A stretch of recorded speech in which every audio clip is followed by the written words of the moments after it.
All right, let's do this. You've attended council hearings in person. You've tuned into our televised proceedings on Channel 13.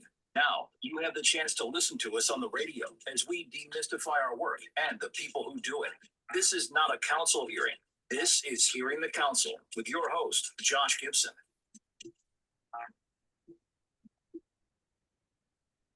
Thank you, deep-voiced person with a funky backbeat. Indeed, this is not a council hearing. This is Hearing the Council. You can't have a government without a council, so you can't have a government radio station without a council show. This is it. I'm Josh Gibson, Director of Communications for the DC Council. You may also know me as our voice on social media. And I'm very excited to say that we are joined by a new guest for the first time in a while, Ward 7 Councilmember Wendell Felder. So thank you so much, Councilmember, for being here. No, thank you, Josh, for having me. I'm looking forward to today's conversation. We have an unblemished record since our first show in April of 2018. Every single council member has sat for at least one interview. So the streak was, we were worried for a second with the streak, but with you here, the streak goes back to 100%. So we're very grateful. And as you'll see, it's like potato chips. You can't have just one. You know, Councilmember Doe, Councilmember White have done a dozen interviews, going all the way back just on the podcast. So hopefully you will develop a taste for it. Absolutely. So anyway, let's start at the very beginning. So you are a fourth generation Washingtonian, if I understand. Yeah. That's proud. That's something to take pride in. And what parts of DC have you lived in? Well, a couple of things. To your point, being a fourth generation Washingtonian, you have a lot of historic context about the city. I've had the pleasure to live in just about all quadrants of the city, southeast, northeast, I want to say southwest. With that, if we were breaking this down in awards, I've lived in Ward 5, 7, 8, and 6. Very good.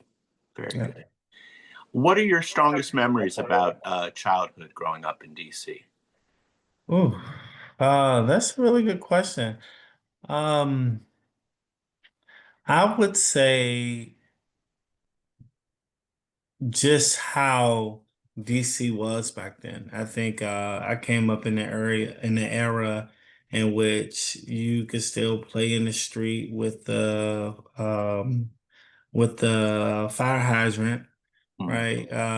Your parents. It was post being in the house when when the street lights came on. More so like, hey, if there were a number of neighborhood kids playing, your mother would leave, the door open, and as long as she could hear kids' voices, you were good.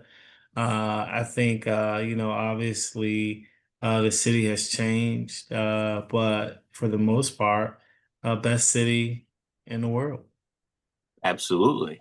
And you see, little did a young you realize when you were playing in those fire hydrants that you'd end up being on the board for DC Water. Yes. You probably, Yes, you would be yes. unhappy with old you, but I bet old you had a great time. I had a really good time. Yeah. And how about school memories? Positive, negative, any of the above?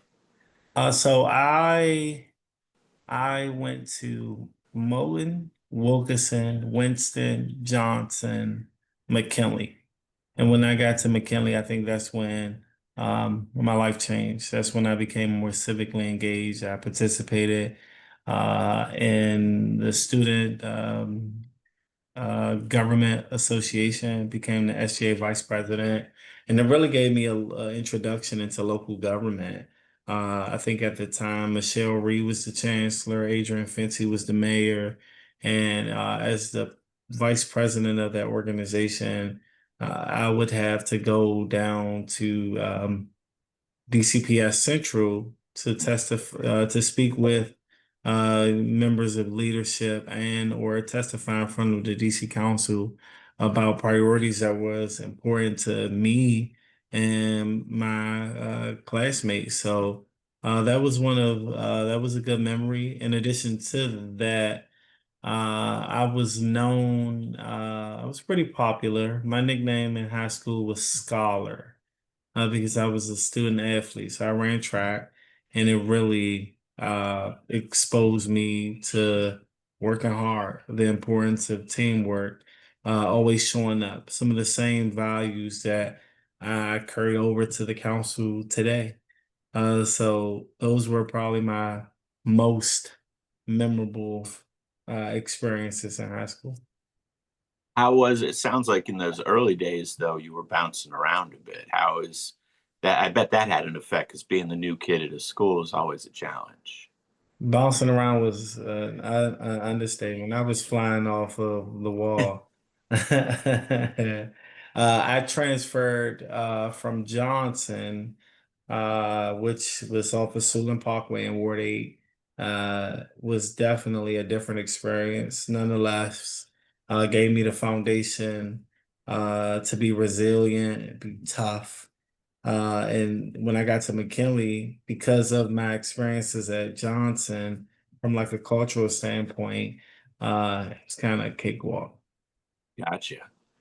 And I will say, Scholar is about the least malicious school nickname I've ever heard. You could do a lot worse than Scholar. I think most people, if they have to think of their school nickname, it was like Crazy Legs or something silly like that. But yours is solid. Yeah, man. Yeah, it was good. It was a good time in McKinley. It's funny because I remember my teachers, they were telling me, "Oh, you're a politician. You're a politician," before I really knew what the word politician meant.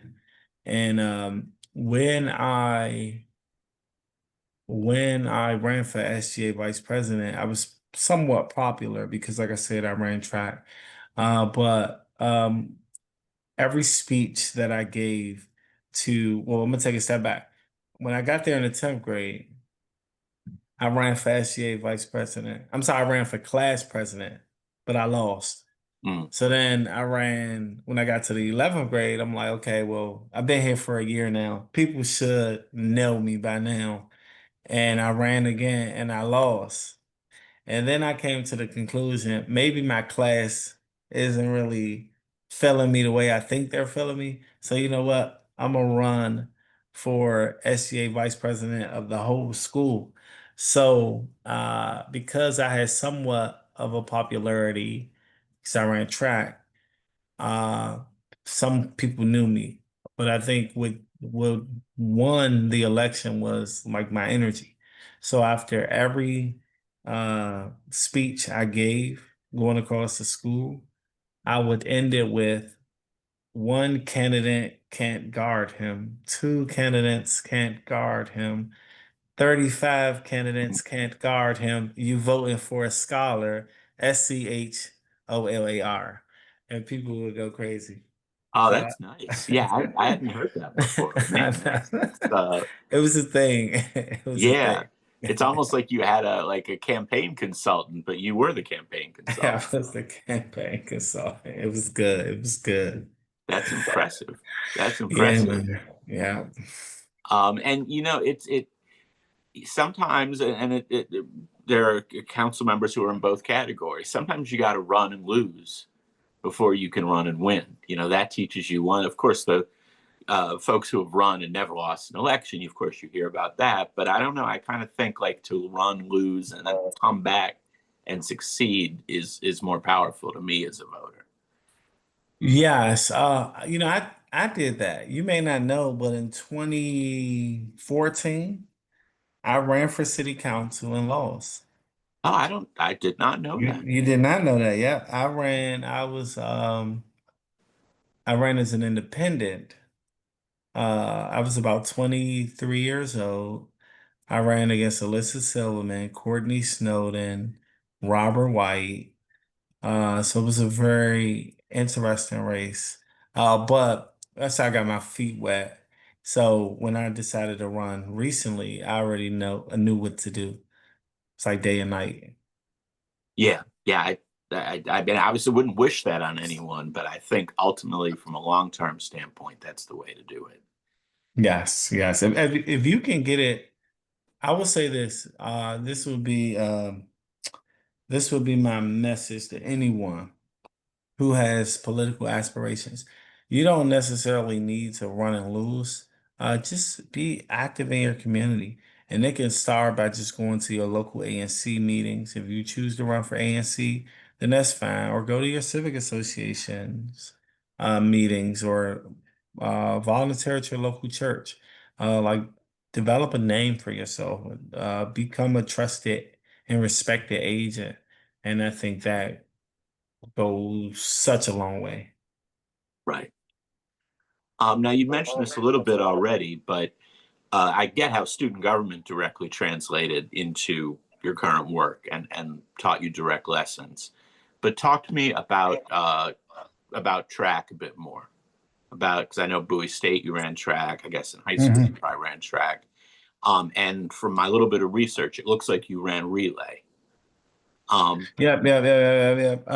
So I'll take it back. So I was well, your question was how to track what? Well, just tell me a little bit about your background in Okay. Yeah, track. yeah, yeah. So what happened was I started running track in about the 10th grade. I had a terrific physical education teacher by the name of Wanda Oliver McKenzie. And I had a lot of energy back then. And she captured my attention in physical education. But I was more so looking forward to PE, right? You know, like one semester is physical education and the other part of the semester more physical activities. So um, we transitioned into the spring, and we had to do a mile pre-run. Mm, So at the time, what she did was she took her students outside and she made us run a mile, but she didn't make us run a mile consistently. She said, "Hey, run one time around the track as fast as you can. And then once you're done, the next group is going to run, then you're up again." And so she did that. And when I finished, I saw the biggest smile on her face. And I said, why are you smiling? And she was like, because young man, you got talent. And I said, what you mean? She was like, I'm looking at your mile time and I'm very impressed. And I said, I appreciate that. She said, have you ever thought about running track? And I said, well, I've been chased home a couple times in like middle school. But outside of that, no, I never really thought about running track. And she said, well, okay. Well, come to my office on Monday and we're gonna sign you up for track. So I went to her office and she signed me up and she was like, you want to get conditions. So I started running cross country. Then from running cross country, we went to indoor and outdoor. And instantly, like I exerted myself as a leader. Um, I took the summer off. So going or during the summer rather, I didn't take the summer off. I just put in the time, and you could see a significant increase between my sophomore year going into my junior year. And then by the time I hit my senior year, we had the DCIAA, which is the track division in the city. I was in the top three in the 800, the steeplechase, and the 400. And what happened was, and I always did the 4x4 to your point about relays. Um, and what that did was it exposed me to a lot, and it really put the foundation in place to be able to do things over and over and over and over again. And then from there, I went to a small school in Lawrenceville, Virginia. And if you know McKinley it just got renovated. It looked like a college, right? Mhm. Especially coming from Johnson, it was like day and night. And then so going to McKinley and then going to a small school in Lawrenceville, Virginia called St. Paul's College, where we had a dirt track. So Wow. the school was a mile away from uh, the high school track where we practice. So I would run to warm up. If I missed my coach, he would drive a van. If I missed the van, I would jog a mile away from the campus. And I'll tell you, being a city kid going to Lawrenceville, Virginia, where it's kind of like the country, it was it was different. And I'll never forget this.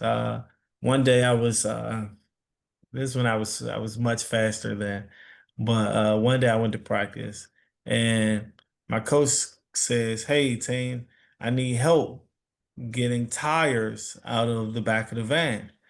I'm scratching my head. I'm like, "What do you want us to change the tires on the van?" He like, "Nah, we taking these to the track." I'm like, "What you mean?"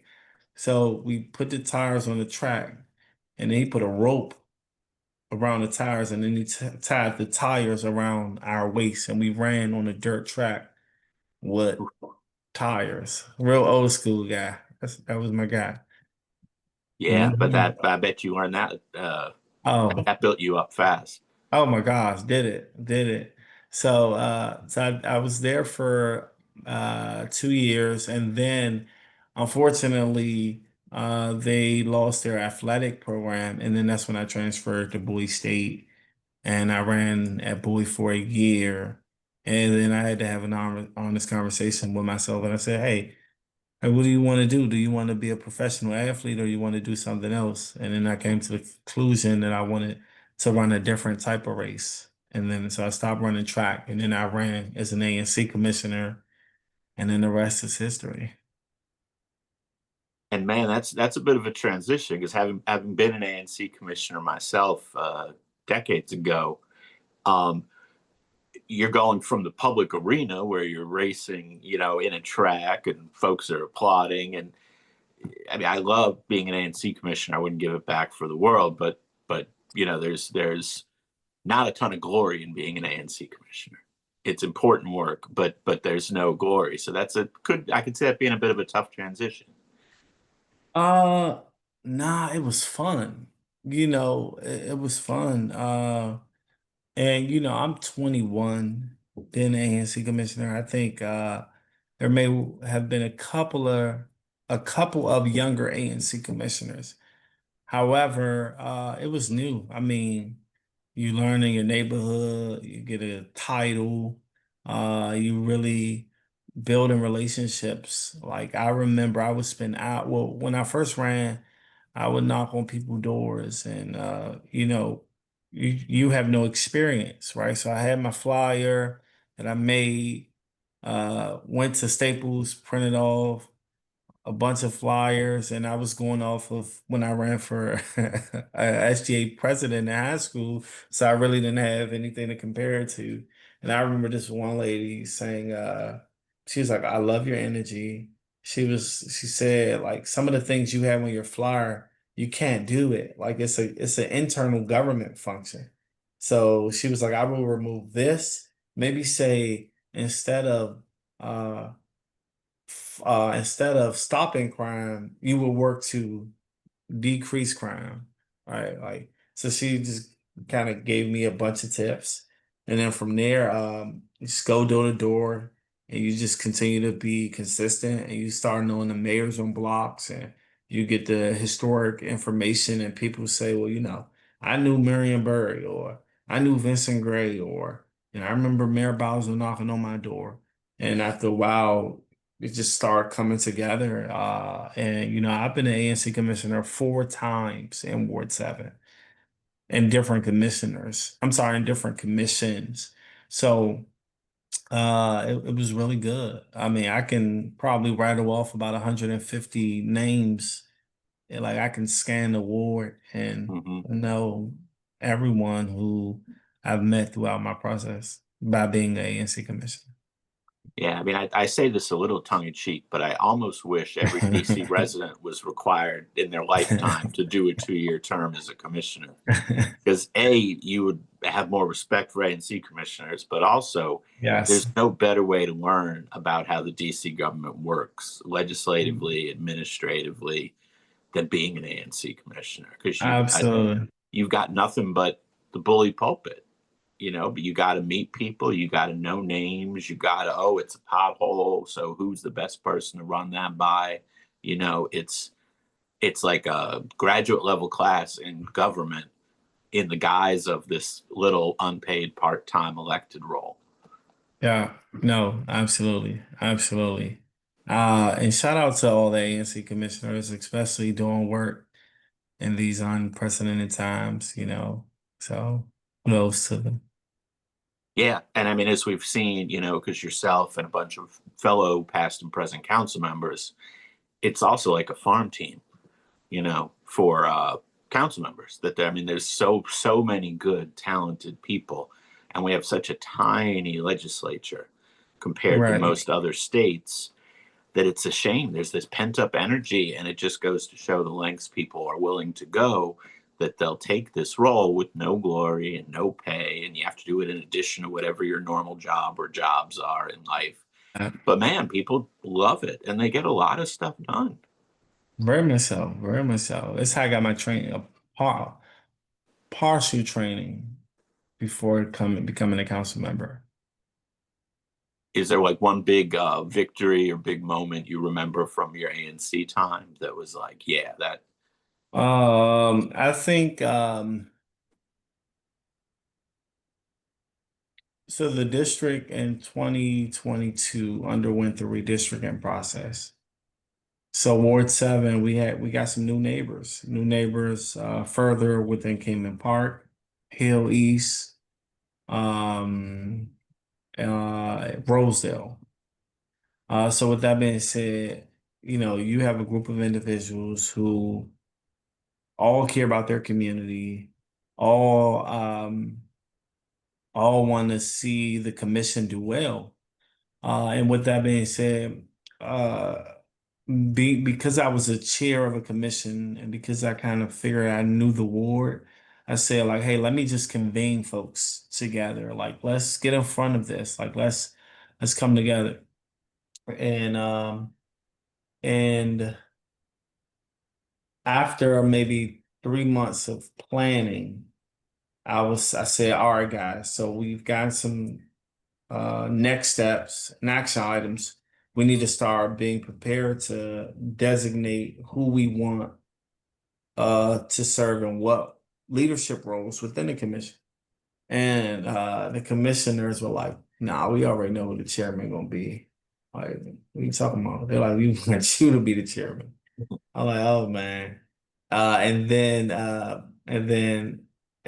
think the biggest thing that I'm proud about, not taking anything away from any other commission in the ward, but someone said either you guys are really going to are going to do exceptionally well as a commission, or it's going to be a circus.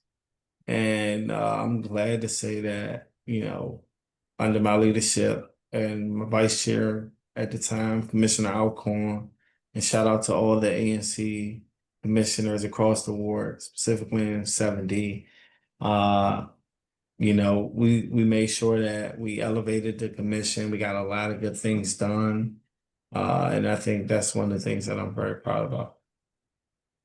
Yeah, it sounds like the kind of common thread running through a lot of your background is a combination of being a natural and doing the hard work anyway. Let me tell you something. Everything you want on the other side, I'm sorry, everything you want is on the other side of hard work. I love it. That's what I get into. Right. It helps to be a natural, but there's no replacing the work it takes. Not at all. Not at all. Not at all. All right. So quick pivot to your time between coming out of school and starting on the council. I know you worked in different work for the city administrator, worked at Sibley Hospital. Shout out to Sibley. My daughter was born there, and I had a medical issue years ago, and they were wonderful. Okay. So talk a little bit about some time at Howard. Talk about a little bit about that chapter. So became an ANC commissioner while I was at the area,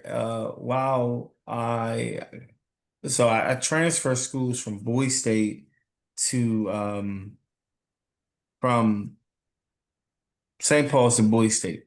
When I decided I wasn't running anymore and became a commissioner, I think I was a junior, so I hadn't quite graduated yet. Started working at the Airports Authority. Then once I graduated, that's when I picked up a role working in the mayor's office of community relations and services as the Ward 7 liaison. And that kind of amplified my work as an ANC commissioner because at the time, being elected, you kind of have your group of supporters and then other leaders have seen you across the ward. With that, I said, I got in a role, and it's like you got a master's in government. Because to your point, some commissioners don't know the inner workings of DC government. So that was helpful. So I did that for about 18 months. And then I said, well, at the time, I wanted to go to law school. So I was like, do I really want to practice law? I do, but like, what would give me something that was more fulfilling and kind of complemented my uh, professional experience? And at the time, Georgetown had a master's program in urban and regional planning. So I left being a moker and started out as a special assistant to the city administrator, and then became his deputy chief of staff while getting my master's in city planning. So like that took my government knowledge to another level. Then did that for a couple years and I said, well, you know what? I like development. I want to like you need a specialty.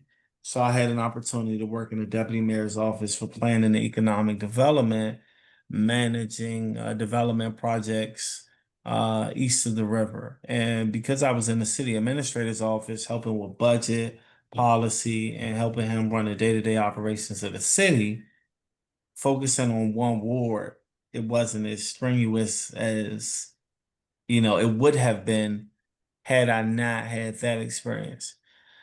So then I said, I've been in government for a while, like most. I think I need to take a time out. And transitioned into a role at Sibley Hospital, where I was the director of community engagement. So they had a focus on communities, overlooked and underserved communities east of the river. And so coming from Denped, where I focused on development projects, and now having the opportunity to work at Sibley, I still engage with the same population. So it wasn't a heavy lift. It was kind of actually what they needed. And then I was appointed to the board of directors for DC Water. And so that was a good experience. And then after being at Sibley, I ended up transitioning to Howard, being the director of regional affairs. So I would go to different governments and basically figure out how we could develop partnerships or we can get resources to help further advance the mission of Howard University. So when it came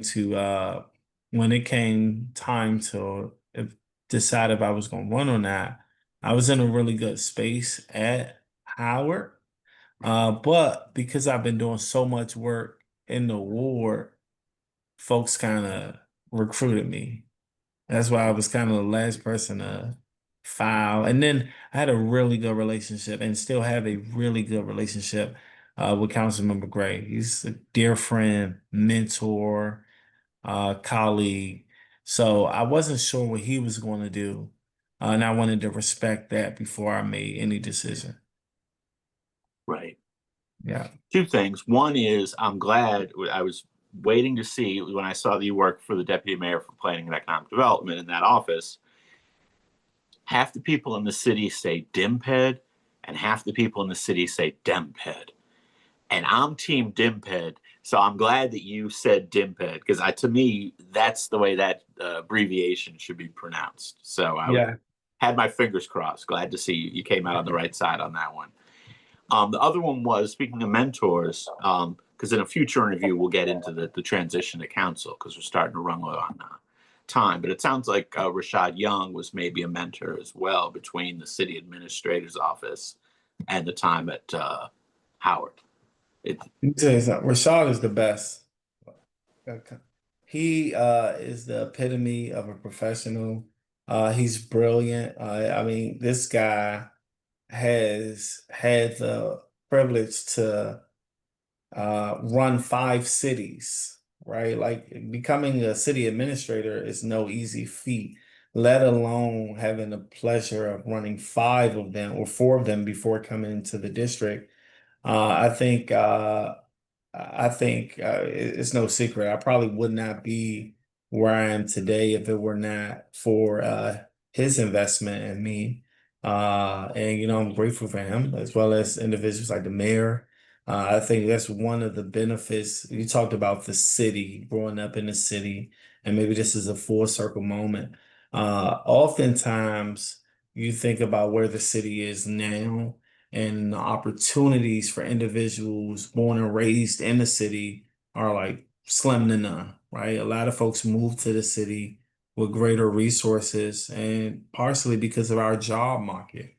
With that being said, having an individual growing up in a single family home and public housing, a product of DCPS, escaping all of that, then going to Georgetown and have an opportunity to work in my local government, right? Like that speaks value for my city. And that's because of individuals' willingness to invest in me.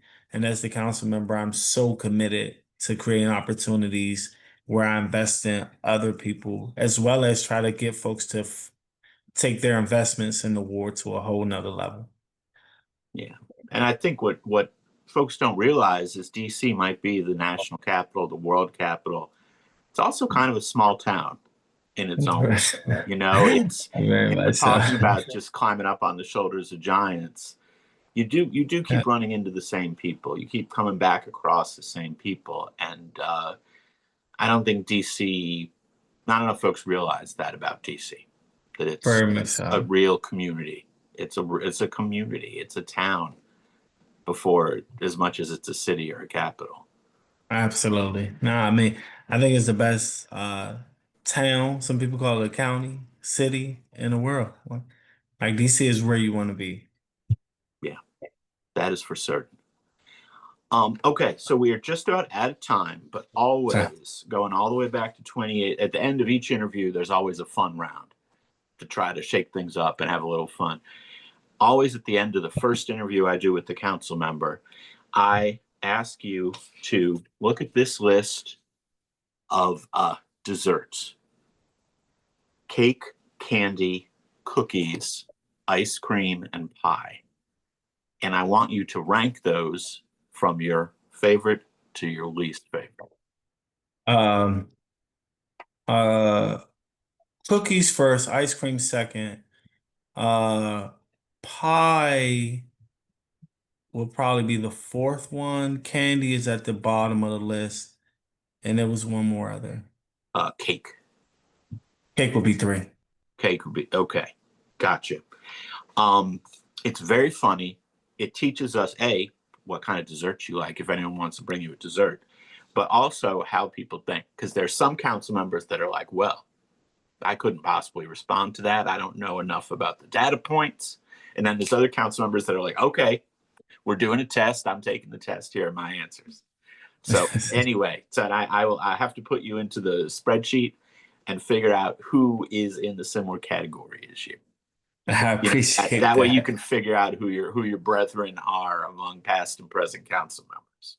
I appreciate that. And pie is really polarizes people.